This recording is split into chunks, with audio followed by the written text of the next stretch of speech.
我叫迄个麦克风，你来讲就使，我这里放，你来讲讲，你讲看。咱即摆开始，咱今仔日个天气到位。对。我这个可以。安尼应该会。这是咱开始，咱今仔日个查天气到位，这是咱最近的预告。那我伫这边上帝，阮感谢你的恩典，感谢你，互阮会当伫这个时间，阮会当通过你的话来得到帮助。愿你互阮较认捌你的话，也会当承受你的带领，领受你的恩典。你看好阮今仔日的分享，会当诚济阮的日常的帮助，从开始之前，大家阮的祈祷是我所写所得信的。阿门。我们先来唱一首就是奇妙的双手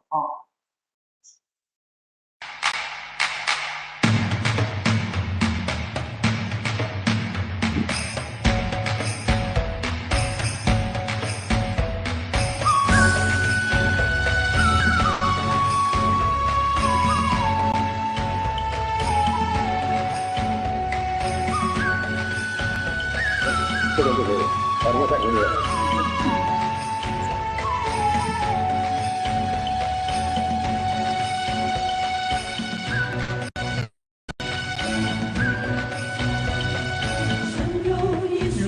双手挑mang子从生命天空万般一起，他奇妙的手操围着我，就像光明，奇妙的恩典，让我美好的新生命，我永远歌颂，我永远赞美那奇妙的双手。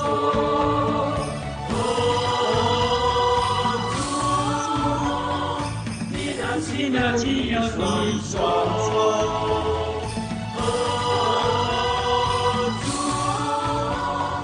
你那奇妙的双手，奇妙的恩典，让我美好的新生命，我永远歌颂，我永远赞美你那奇妙的双手。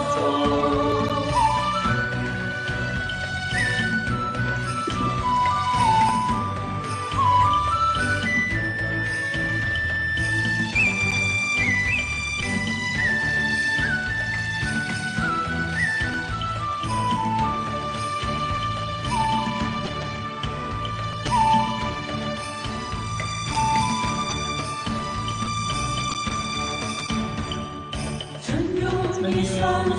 手挑mang着走，生命天空万般一起。他奇妙的手掌围着我，就像光明。奇妙的恩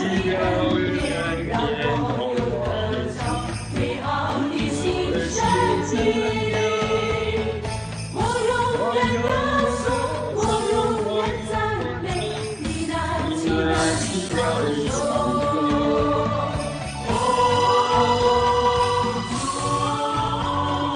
你那奇妙的双手。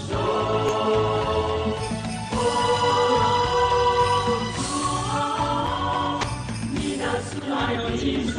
手。奇妙的恩典，让我有得着美好的新生命。我永远歌颂，我永远赞美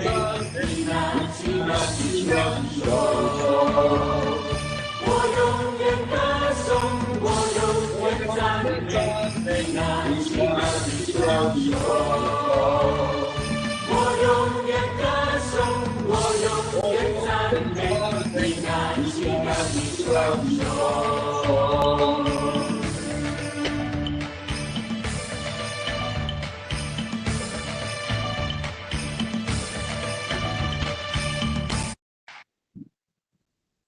那我们现在今天要来查考的神的话是在约翰福音第一章第1节到10节。约翰一书约翰一书1章1到10节。我想那个约翰一书我们所知道作者是那个使徒约翰那他写这个书的一个目的到底是什么如果我们有提前看在简章里面第2章就是说就是要我们不要犯罪就是不要犯罪的问题他像约翰福音一书这本书如果说我们知道的话，它是大概是使徒约翰写它大概是在主后90年左右西元90年左右写的那时候当然约翰也大概是90几岁90几岁。那约翰我们知道说他是耶稣的一个学生人家就一直在想说这个约翰福音到底它是什么目的？有人会给他讲说这本书会不会是说要来第1世纪以后有一个什么那个诺斯底主义那这样子的一个反正就是说就是否认说主耶稣不是真的道成肉身会不会是针对这个诺斯底主义来写其实是不是就好像我刚刚提的我们如果看第2章一开头，他就会讲到说他写这本书的目的不是这样，就让我们让就是你说这个信息的，让我们知道说让他们就是不要犯罪就是说不要犯罪才能够在神的一个生命神的一个恩典里面。那这个就是我们开始就是说这个约翰福音我想写为什么我们会想说奇怪这个约翰福音是不是跟那个使徒约翰写的？那使徒约翰到底在圣经中有写哪几个福音书那我们如果知道说约翰福音他在说约翰1书、2书、3书还有启示录这是我们所大致上知道。那为什么我们会想说约翰1书我们要说为什么是使徒约翰而不是他的门徒，而是其他人也会这些差异但是我们如果说透过约翰福音比如说太初有道，道与神同在跟我们今天要读的这个经节我们是觉得说你上帝赋予圣经神所默示的话，他的作者我们就是说神也会利用，也会用到说这个人的一个这样的一个人，他写的一个章节他的一个习惯的用所以我们就能够透过这样子我们就知道说这应该是使徒约翰他本人写这样是符合这样子的一个道理那我们如果说约翰福音1书他的这个作者他可能也比较不像说我们其他福音书大部分是保罗所写保罗是一个有经过一些很好的一个训练的人所以他讲什么事情可能就像律师一样他的一个主题可能就是讲就是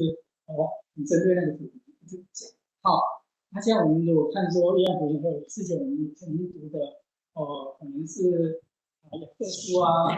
或其他的可能耶稣其他的门徒所写的不是保罗写的可能他们是渔夫他们可能他们讲事情可能是天南地北的讲一个主题可能不会一直讨论到这个东西都是针对他们可能要讲一下这个他可能从这一方面来讲这个他可能最后自己的地方然后又再到比较不是那个就是说很直视的一个想法来讲他们就是说你会觉得说像有时候会在绕圈子那这个就是说，我们没有去要求，因为他们毕竟没有经过很专业的这样子的一个读书或是训练所的一个思想什么这个是我们跟保罗的一个书信会觉得不一样可能像那个犹太人智慧有的不是特别像这样的，可能就是说，我们讲真言可能有时候就讲真言可能会讲我今天讲智慧什么，然后又谈论其他事情，就会知道会讲一些就是说犹太人的一个智慧，或者说简直是有智慧的，一道说一道说不是道智慧，然后又道所以我们是可以看到，但是在约翰一书里面其实我们也是可以看到说，它有绕过几个在一起绕过几个在一起，好像西方我们会看到说他讲到生命还有讲到光还有讲到爱我们有时候就说你讲一讲又到我们讲说生命，到我们又讲到光对。所以我们就是可以通过这样子来看，说，他在这个主题上面，就是说，我们如果要把它的经理要更了解全面，你就要针对几个地方来查再就会更明白说它的一个整体是怎么样首先我们就是开始来读我们今天的一个经题那我首先来看，目前荧幕上面有来，那我首先就来他第一章第一节说论到从起初原有的生命之道，就是我们所听见、所看见、亲眼看过、亲手摸过的。这边有讲到说，起初开始的生命之道，它其实是跟约翰福音说太初有道，道与上帝同在这道就是神所以我们就可以看到说，这边提到跟约翰福音很相像他也提到说生命这个原有的生命之道，那指的就是道指的圣子耶稣所以我们就能够很清楚的说，太初有道这边在约翰福音太初有道是在讲，就是说圣子耶稣他原先就是道都是指耶稣万物都是借着这个道造的，这个当然是约翰福音说的就是生命在它里头，这生命就是人的光生命在它，所以这边直接就接续的接续这样子的想法来讲这道就是生命之道就是说耶稣就是生命之道。我想我们看到这样子的经文，我们会觉得生命之道，就是说为什么生命为什么生命的意义都在这里？所以透过这样子的一个生命之道，我就觉得说，那我们有这样子的生命之道在哪里？有这样的生命之道，那我们的生命当然就会不一样假如我们或者分享到神这个道的生命到底我们存在的意义是什么？自然我们就会有。就是说，让我们生命不再是说狭窄的生命可以得着这样子的一个生命之道就是说，分享耶稣的生命他我们这边讲说，所听见、所看见、所亲眼见过、亲手摸过，这里讲耶稣就是这个道成肉身在我们中间。当然讲在我们中间，确实是在我们中间。对当时的使徒来讲他们是亲眼，就是这句话就说他们是亲眼听见的听见耶稣讲话，听见耶稣讲说他是谁，听见耶稣讲说天国的是怎样他是受天父差的，所以所看见的他亲自看见道成耶稣，道成肉身的耶稣所以怎样亲眼看过，不止亲眼看过还怎样亲手摸过。我们知道说。你如果读约翰福音的时候，也可以知道说，那个约翰那时候因为他们犹太人在那个聚餐的时候有时候就是他躺着，他那时候就是说，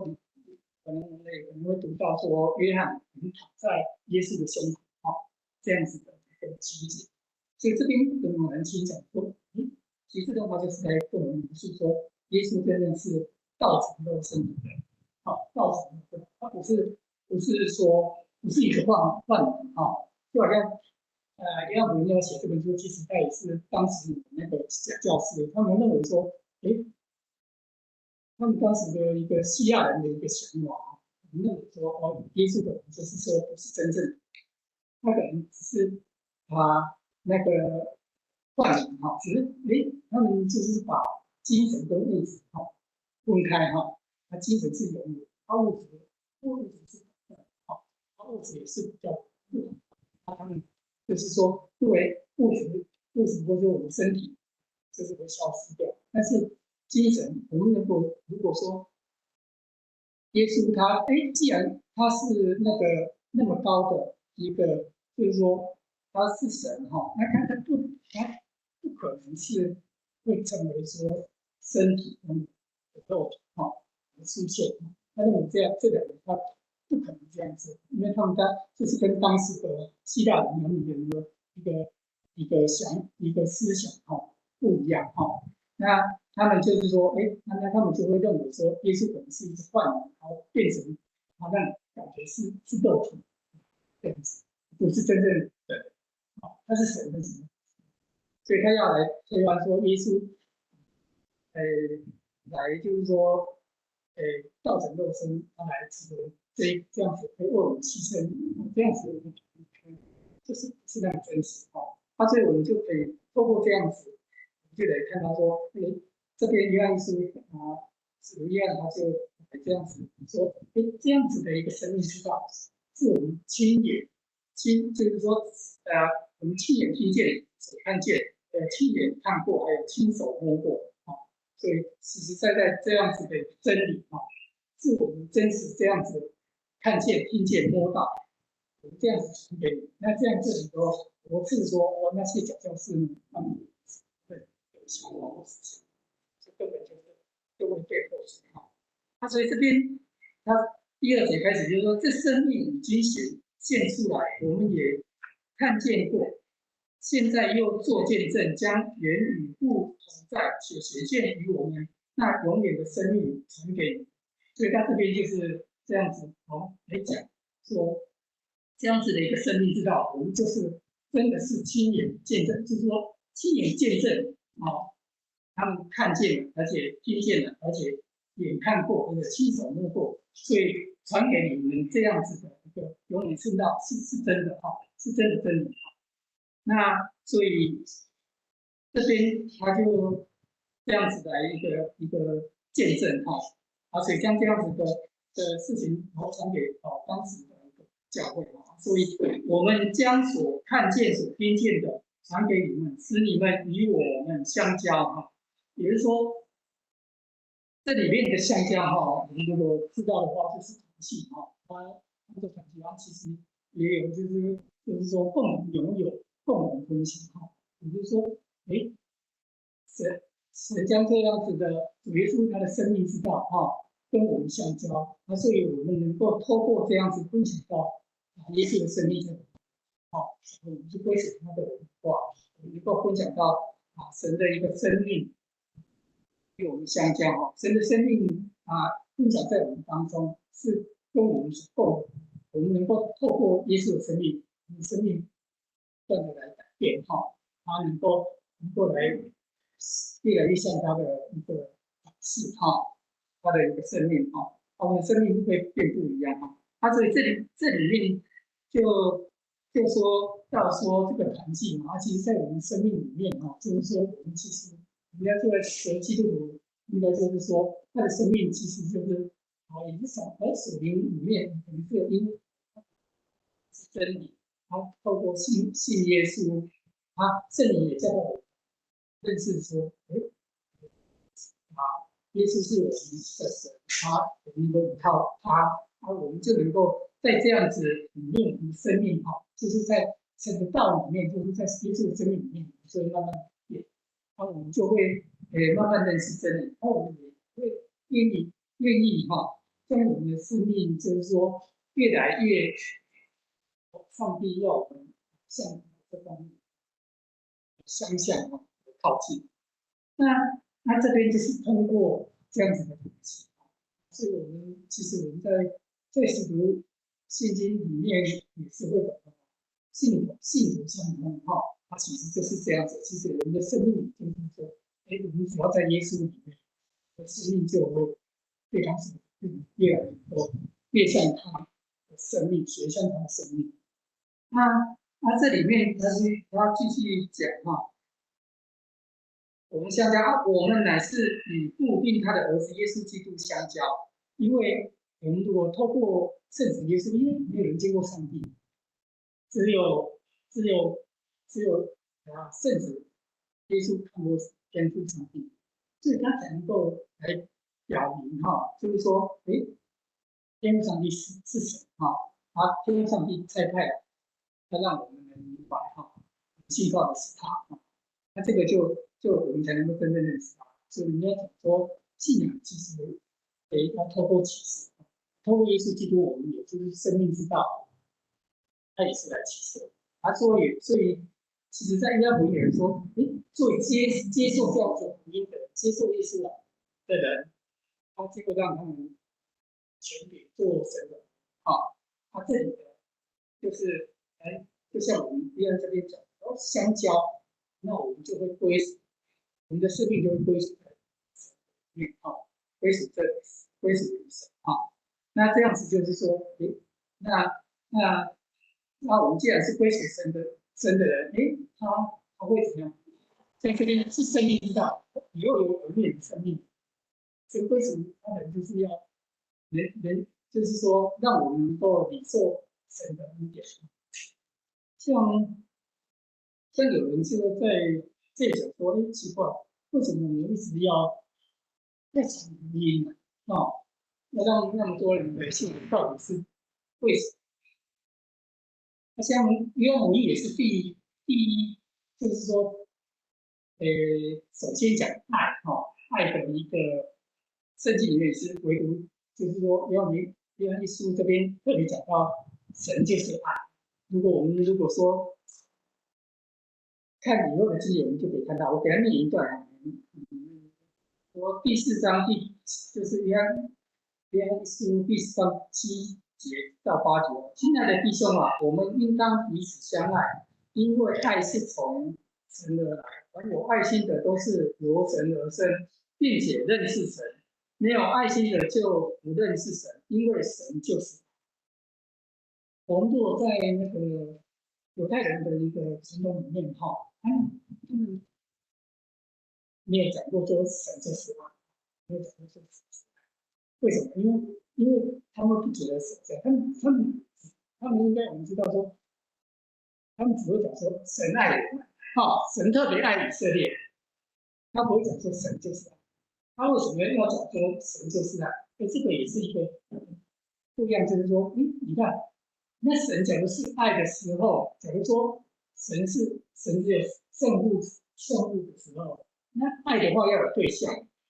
是不是？他不可能只有圣物一个，那他怎么会是爱呢？假如还没创造这些，创造人类之前，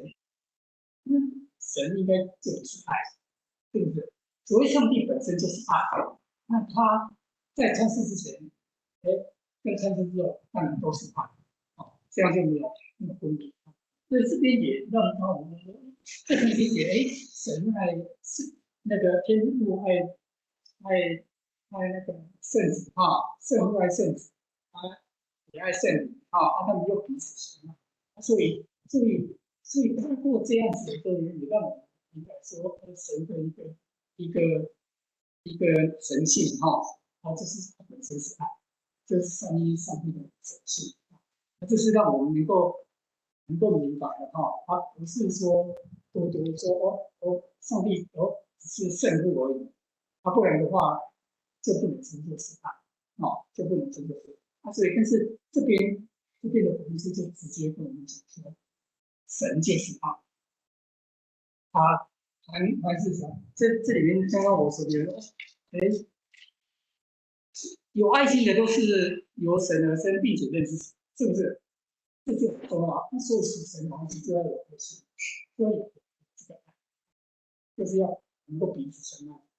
那如果不是的话，我们就不是有神。所以我们可以看到说，神约翰里面它的内容很丰盛哦，很特别，在爱这边，特别的一解释来讲，神就是爱。那这边所以也让我们知道说，神有了圣子，爱圣子，他期待更多的孩子能够让他能够来向孩子有更多的爱子归属，所以我们就知道说，我们成一定是为什么？就是说，因为神期待更多的孩子所以喜爱更多，他更爱更世上的让这些人，让我们被爱的人都成为爱子，就像他喜欢更多像耶稣中这样的生命的本质的人能够成为他的孩子。那这里就是让我们就能够明白说，这里面你生命之道，让我们能够跟神这样子的团契相通，一个生命的生命在它里面被改变，这个就是约翰要跟我们讲的第二个问题。那再来的话，我们继续可以看到说，第5节开始，神就是光，在它毫无黑暗。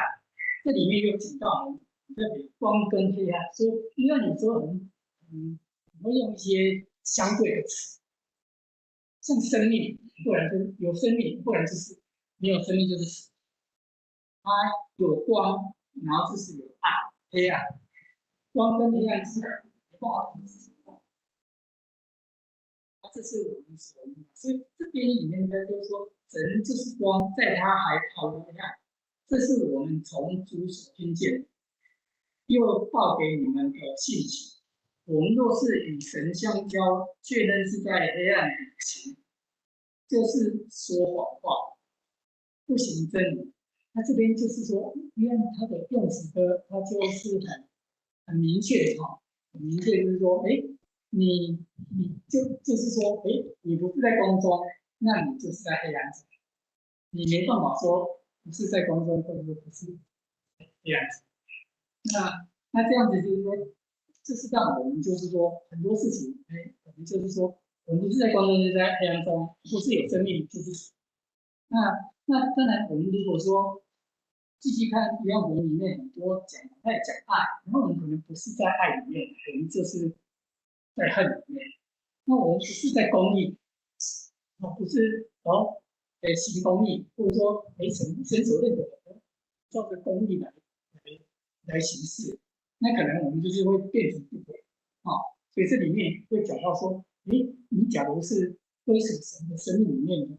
你是怎样？你也是在光明中，你是在真理里面，你也是在爱里面，你也是在公义里面，是在你的公义因为你的生命被神做到必须像他一样这样才是上帝。不然的话，我们如果说不是在生命里，是在光明中，不是在真理，不是在爱，不是在公义，那我们就会变成是说，不做上帝的儿女，那你们就会沦落说不做神的。那小代人是这样，之后会面对到死然后在黑暗中，然后你可能就说，圣的上帝，你可能是说圣的在你里面，你自己也不知道。那可能你就是相对很多事情，我们可能就爱就会变少，爱变少的话，我们就比较没有爱。我们里面的就有恨不是公义，我们就会被不。那这样就变成我们的生命就会像那个子弹这样就是说，只不让他透过这样书他让我们明白，就是说你到底要在哪一边。假如说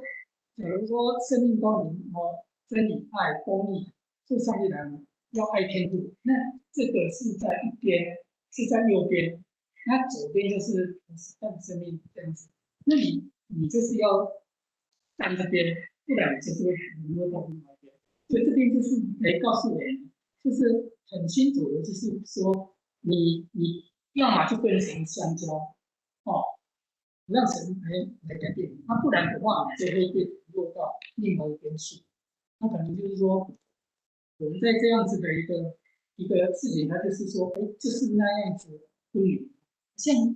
我们这边新年华这边哈，他有读到哈，呃，读到这个假教师啊，他有讲到现在的人哈，像尼采的虚无主义，还有那什么海德格的那个形上学的对形上学的地方，我是不太了，没有那么深入啊。但是如果说我是大概跟他查一下，就是说尼采的虚无主义哈，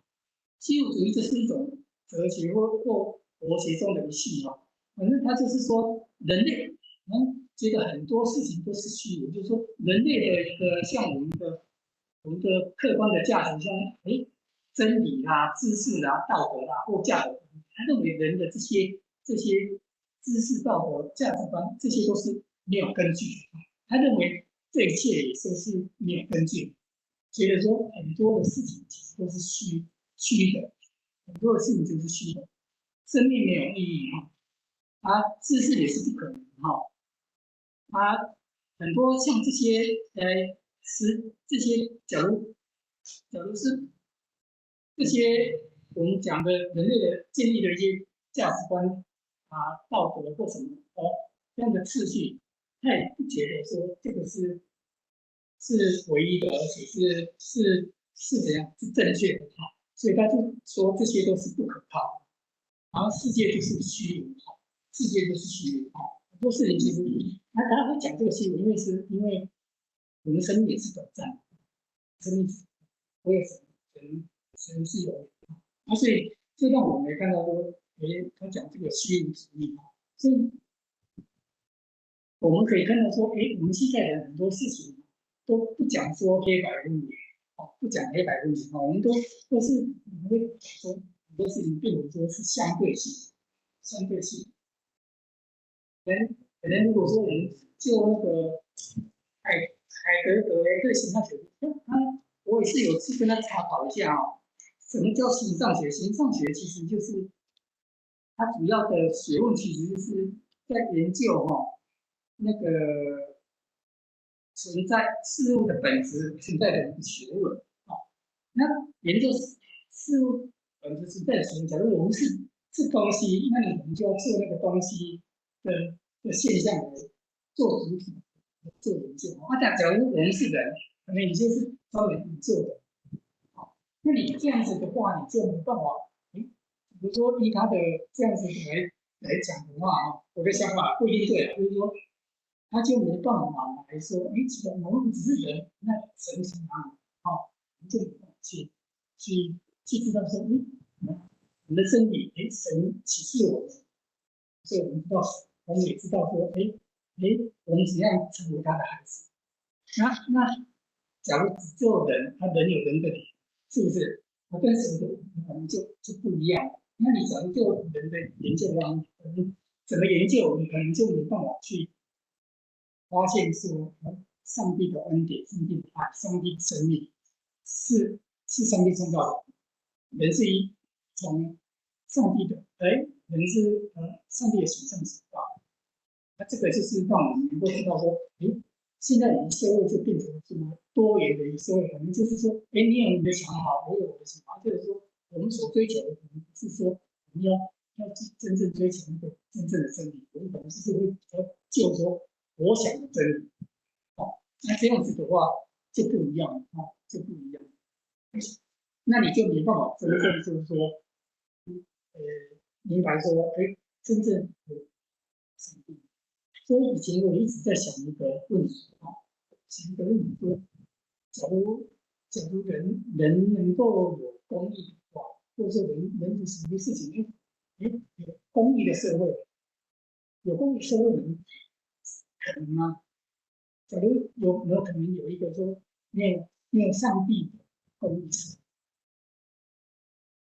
这个可能就是我们人在追求的不一样。一个没神的，但是你要靠我们自己去追求。你的理想是这样子的，但是我就觉得说，我们可能没办法达到，追求到说，就是说没有上帝的公义。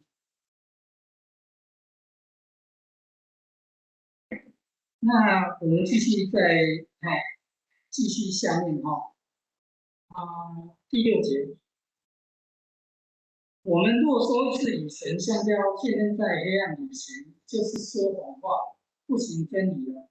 我们若在光明中行，如同神在光明中，就彼此相交。他儿子耶稣的血也洗净我们一切的罪。到这边所以我们这边就可以来明白说基督徒有罪，基督徒有罪，但是我们有耶稣能够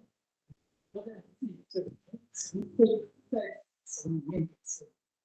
那这边是告诉我们，我们就是要写光明这边，那我们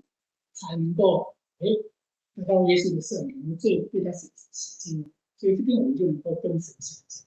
那这边就是让我们能够知道说，我们对一个信号的一个选择我们信号的一个选择，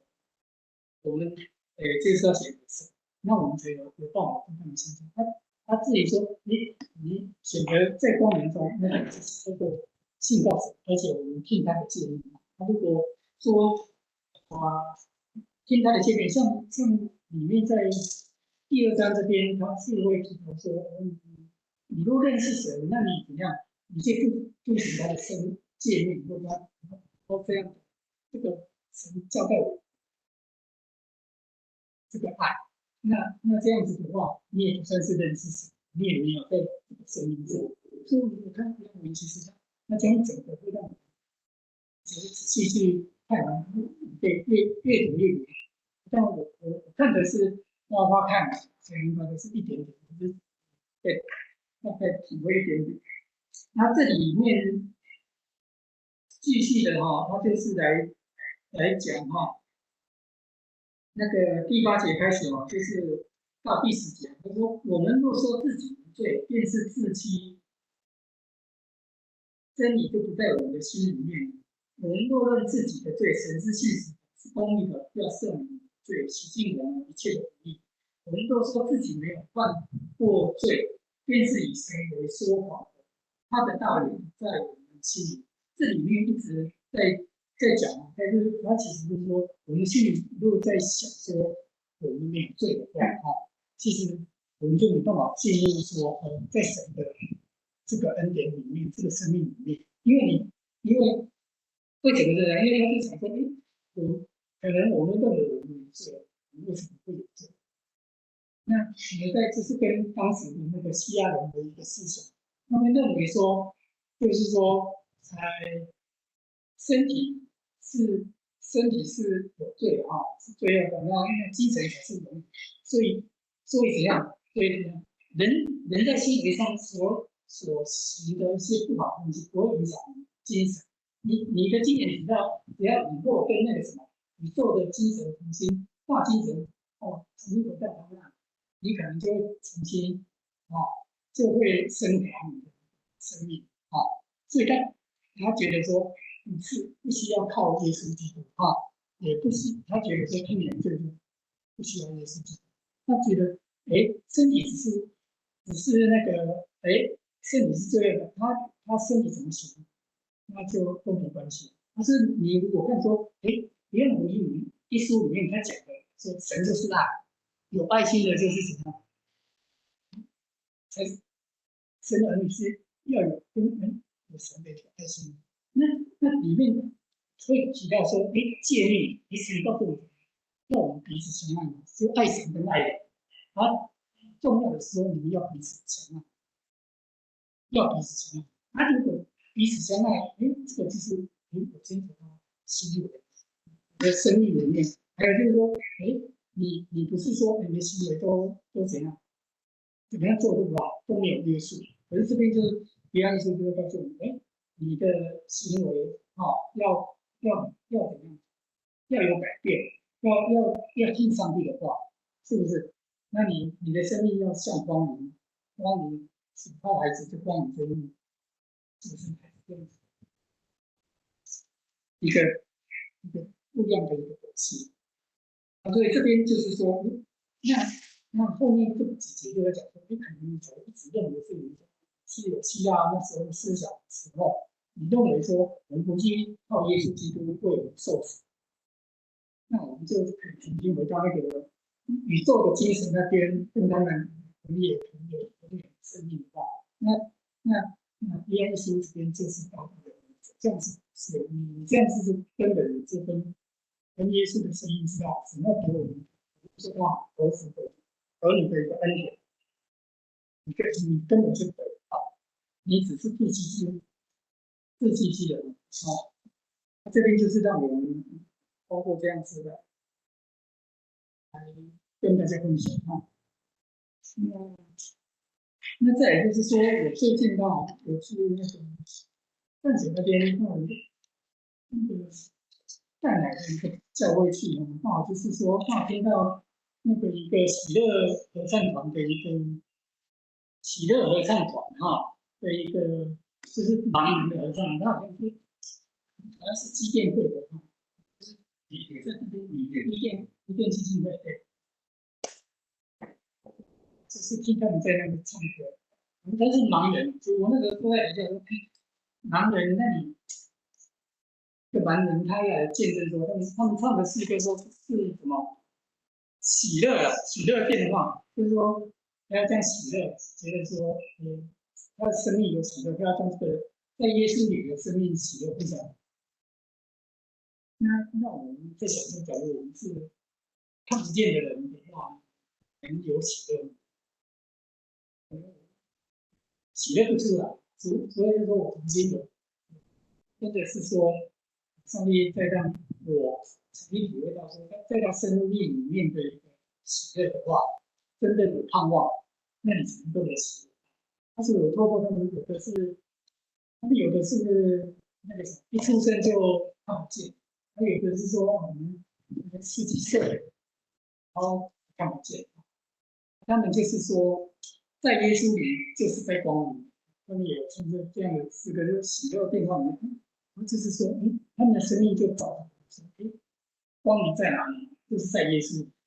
光明就是在耶稣，所以他们要紧紧抓住说，真正爱耶稣，那他们的生命就在光明中，在盼望中，在神的生命里面。那所以他们当中就是说，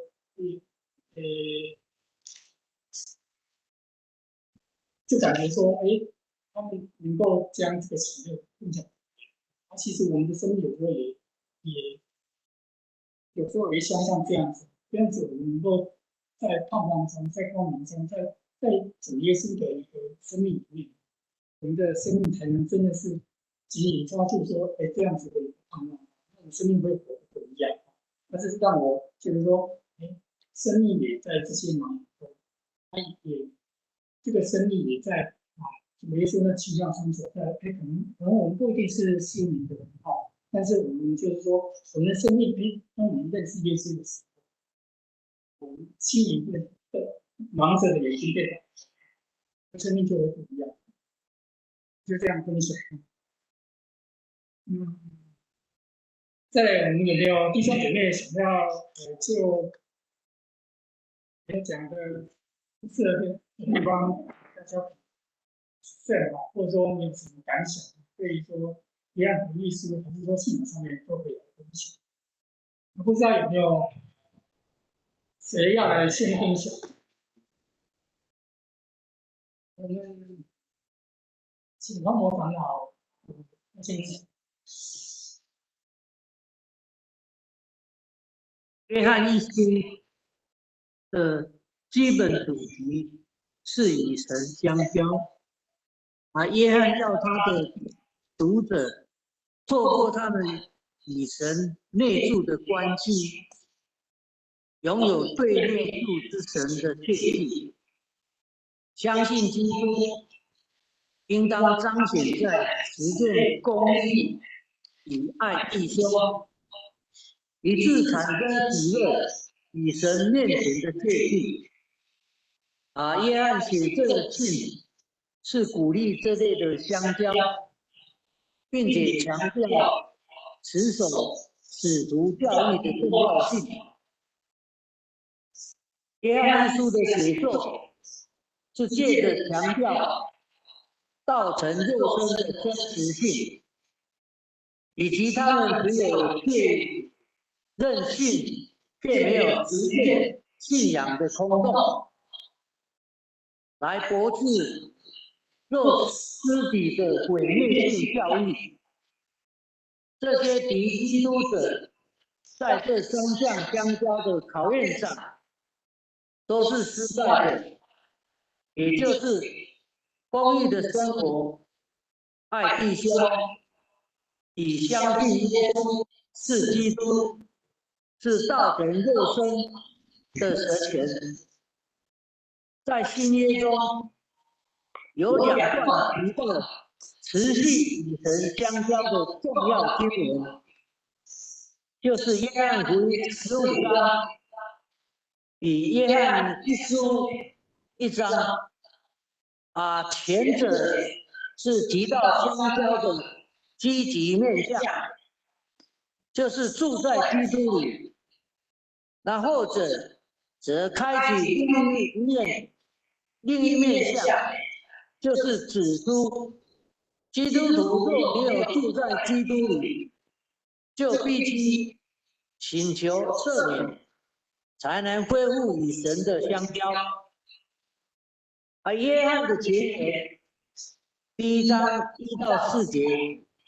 使人想起使徒自己与基督的初次相遇。他提到他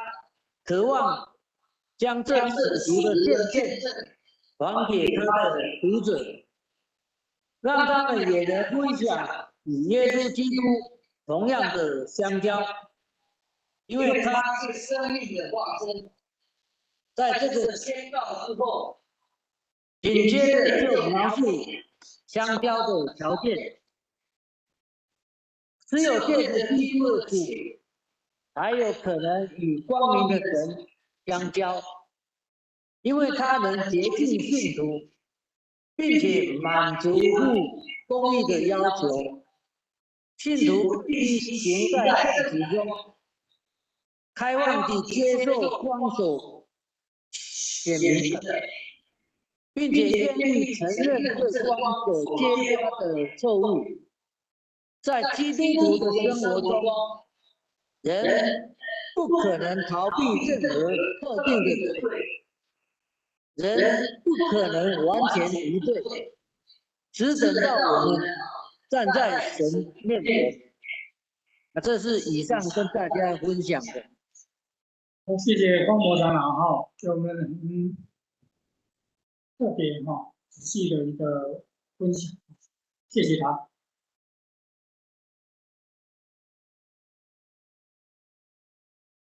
再来还有没有谁有要来分享？王长老有没有在线上？有，王长老有没有要跟我们分享的地方？好，我是简单来讲一下第6节到第10节这真趣味。这第6节到第10节有用5个我们来开始这个句子。这个句子里面，在第7节跟第9节它是用正面的表述。然后我们若积极做什么，便可以得到什么好处，我说得到什么结果。那第6、第8、第10，结果不同款是用反面的陈述，用你按那做，便得到不好的结果。每一节都有一个针对性，不仅警告读者误犯某种错误，也斥责一个异端，一个假学说咱较熟的就是在第9节哈。我们若认自己的罪，神是信实的，是公义的，必要赦免我们的罪，洗净我们一切的不义。就我想咱若现在咱要来叫人决志信主的时候，哈，定来用到这一节啊。这一节是提醒我们，我们若认自己的罪啊，上帝真的是信实的，一必不只赦免我们的罪，而且洗净我们一切的不义。所以咱得真正相信上帝听，上帝恩典，是彻彻底底用耶稣基督用的宝血，把咱洗清，把咱洗清一切，洗清一切的不义，下面咱拢总会做，这是我的分享，多谢。谢谢王长老哈，通过这几个经节跟我们分享哈。那还有没有弟兄姐妹还是谁有要分享的？在线上的朋友。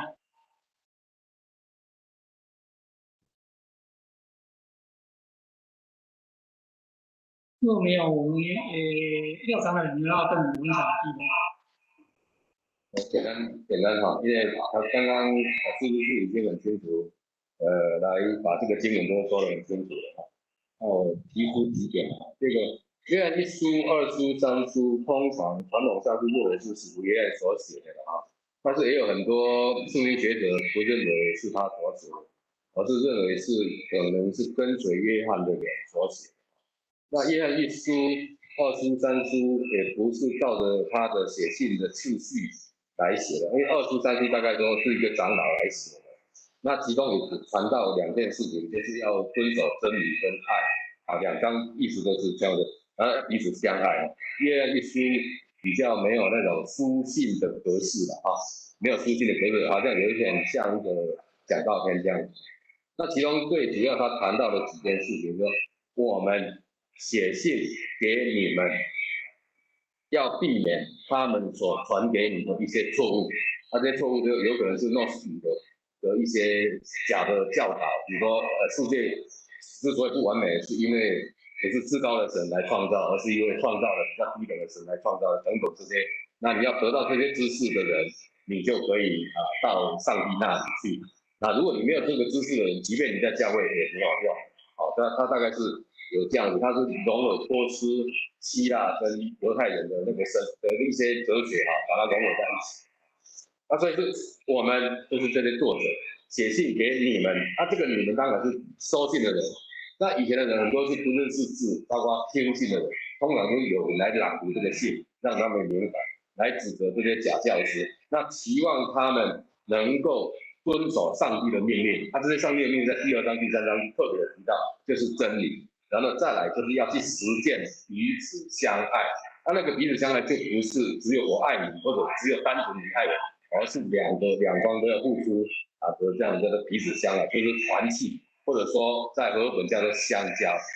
相交就是希腊文里面 koinonia 这个关系这样的，所以它大概1、2、3大概都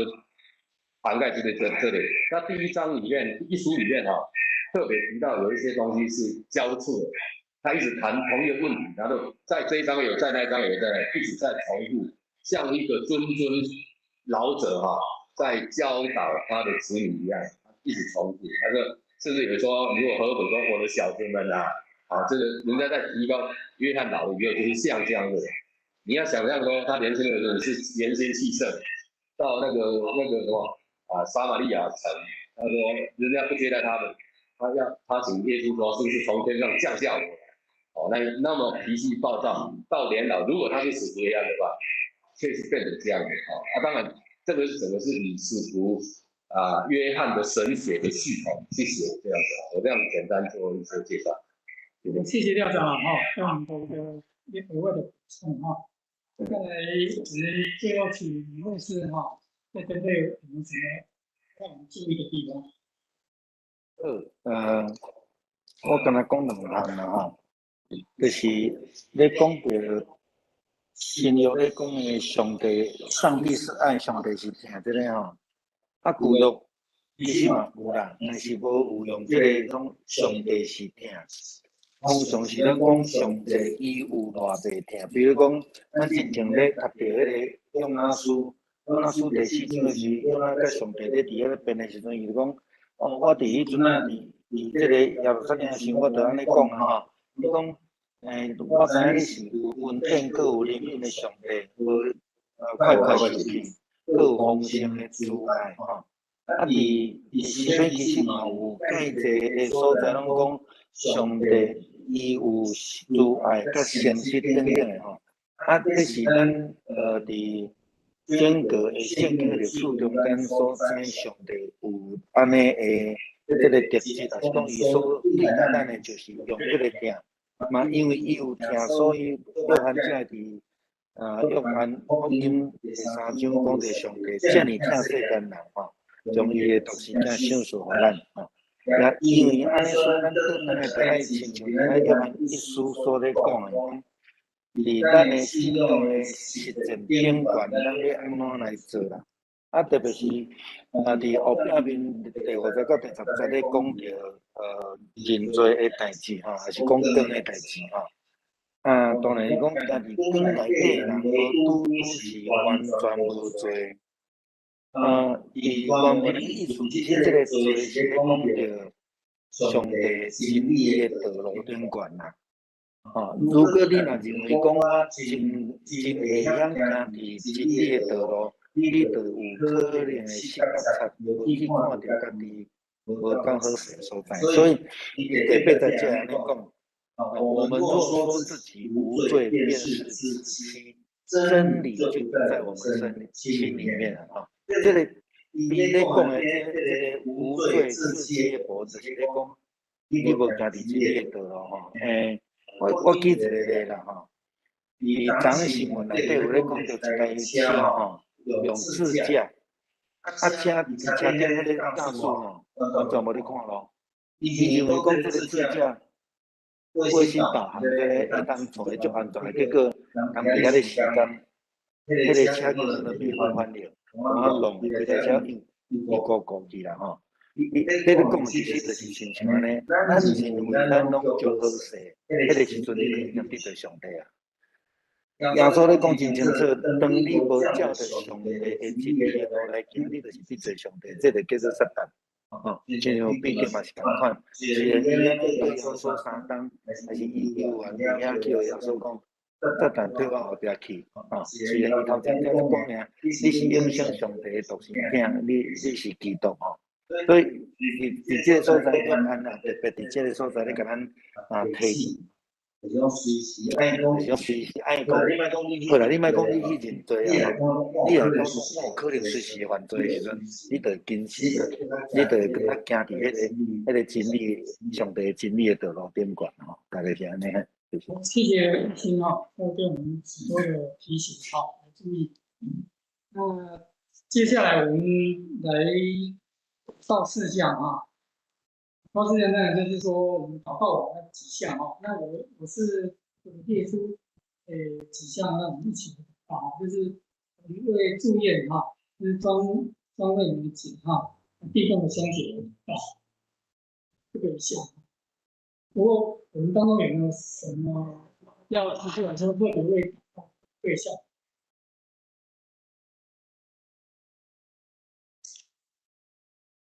如果没有，我们就是不知道有没有？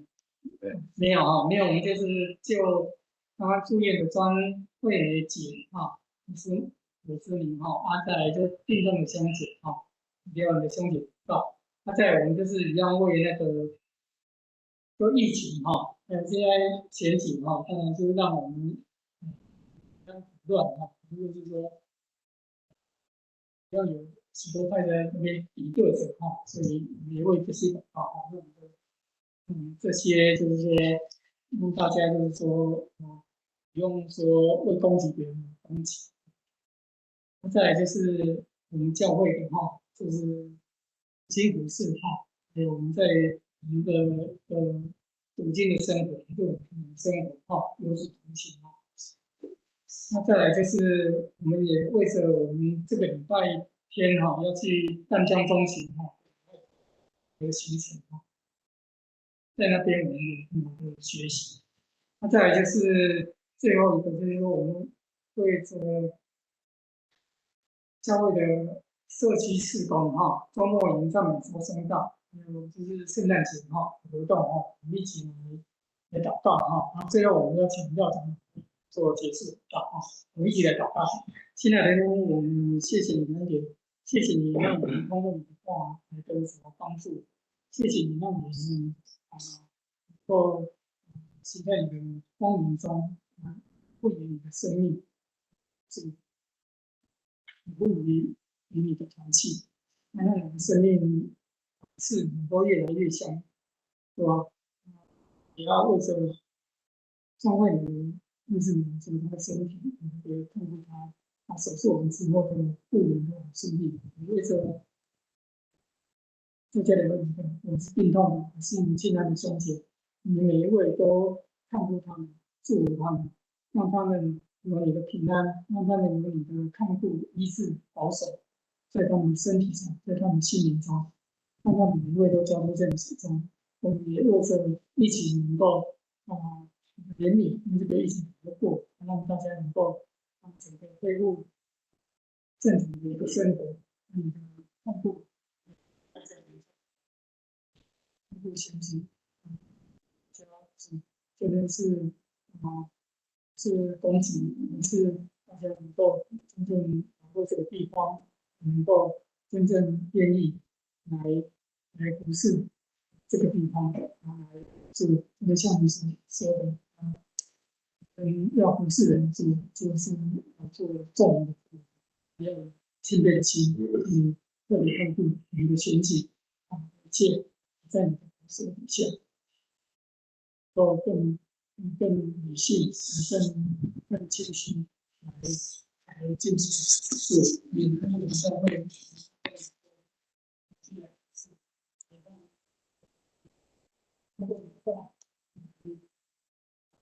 生活每天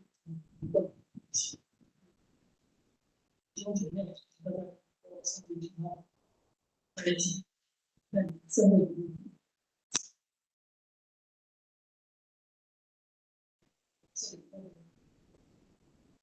是的，这样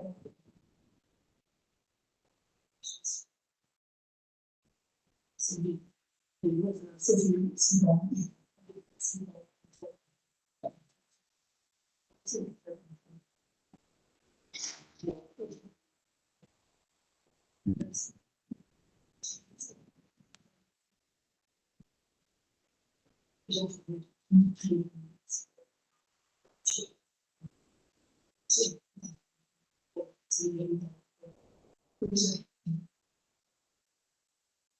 咱同心来祈祷，主必听从天父上帝，阮感谢你过去日子的看顾甲带领，互阮得到主你所享受的平安，甲阮三甲伫底。主恳求你也帮助阮教会中间，阮的兄姐带院李凤雄牧师娘、陈惠美姐也搁伫咧恩主公病院伫遐带院。主也恳求你甲伊三甲伫地，互伊通得到主你医治，伫遐得到好的医疗，来当紧紧来复原。做恳求来帮助阮教会中间的肢体有欠安病痛，无论是心灵，无论是肉体，主也恳求你拢甲因三甲伫地，互因得到主你的帮助，伫病痛中间犹原有主你的怜悯保守，甲因三甲伫地，帮助阮台湾这个土地会当彼此来和好，特别伫选举中间有侪真正无好的气氛，主也恳求你帮助，彼此会当提出利益对百姓的政见。主恳求你祝福带领阮台湾，也是伫这疫情的中间，有做伙做的人，也搁伫这间来染着这个武汉肺炎，主也恳求你帮助因，得到主你的看顾甲医治，帮助阮伫教会生活中间会当注重阮读经祈祷，来同心伫教会中间的服侍，彼此同心，彼此来谦卑，彼此来造就，主也恳求你帮助阮，甲阮三甲伫底。保守阮教会伫即个礼拜日也要到伫淡水的所在，伫遐有马街的即个即个卡车的即个巡礼，主恳求你保守阮出入内外拢得到平安，特别甲骑脚踏车的阮的兄姐，牧师因三甲伫地，互因拢会当得到平安，拢顺遂，有主的看顾，互阮伫中间所学习，来当成做阮的帮助。会当互伫中间有无道友伫中间会当通过阮彼此的关怀甲疼，甲信息的分享的中间，互因来得到激励，帮助阮伫教会中间有侪侪社区的事工，会当来用光见证主你的名。特别伫圣诞节下遮的事工的中间，阮来敲找一个新的方法，是毋是要安怎来处理会较好势？主根据来保守带领，甲这三甲地底。阮这个10月初9以及着10月份拢有侪为着阮教会，而且140周年的庆典，或者活动，主根据你保守伫中间，互阮伫通过这活动来纪念主你踮伫阮三峡这个所在，伫阮的先辈者，伫阮的新上所做的这个工，主根据你祝福带领甲保守，帮助阮伫教会建堂以及着阮老家土地的问题，让拢继续顺时来完成。